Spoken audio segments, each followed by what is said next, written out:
మంచు విష్ణు అలాగే మంచు మోహన్ బాబు ఇక మనోజ్ల మధ్య గొడవ తారాస్థాయికి చేరుకుంది.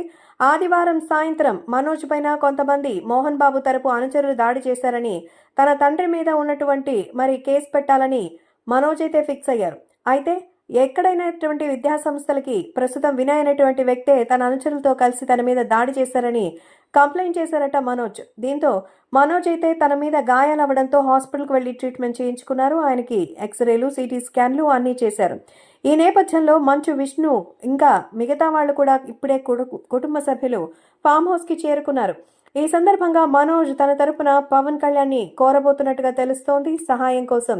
సో మెగా ఫ్యామిలీతో మనోజ్ చాలా క్లోజ్ గా ఉంటారు. మనోజ్ అలాగే ఇంకా మన రామ్ చరణ్ ఎంతో క్లోజ్ గా ఉంటారు. ఈ నేపథ్యంలో మనోజ్ తనకి సాయం కోసం వాళ్ళని రిక్వెస్ట్ చేయబోతున్నట్టుగా అయితే తెలుస్తోంది. సో నాకు అండగా నిలవాలని ఆయన కోరుకోబోతున్నారు. అంతేకాకుండా ఎలక్షన్స్ టైంలో కూడా బాబాయ్ అంటూ ఎంతో ప్రేమగా ఆయన సపోర్ట్ చేయాలని అయితే కోరారు మనోజ్.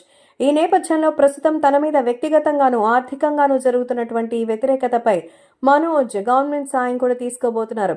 గత ప్రభుత్వంలో ఉన్నటువంటి వైఎస్ జగన్మోహన్ రెడ్డికి బంధువరస అవుతారు మంచు విష్ణు యొక్క కుటుంబం.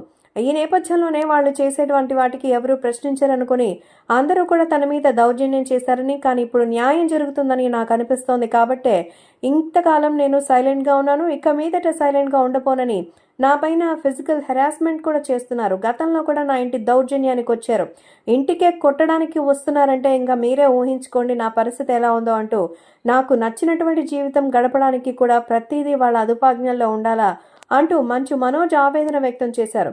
సో ప్రస్తుతం అయితే మనోజ్ అలాగే ఇంకా మంచు మోహన్ బాబు మధ్య జరుగుతున్న ఈ తారా స్థాయిలోంచి అసలు విభేదాలు మా మధ్య ఉన్నాయని, అవి మేమే పరిష్కరించుకుంటామని ఒక పక్క కవర్ డ్రైవ్ చేసినా పొలిటికల్ గా కూడా హీట్ పెంచబోతోందని తెలుస్తోంది.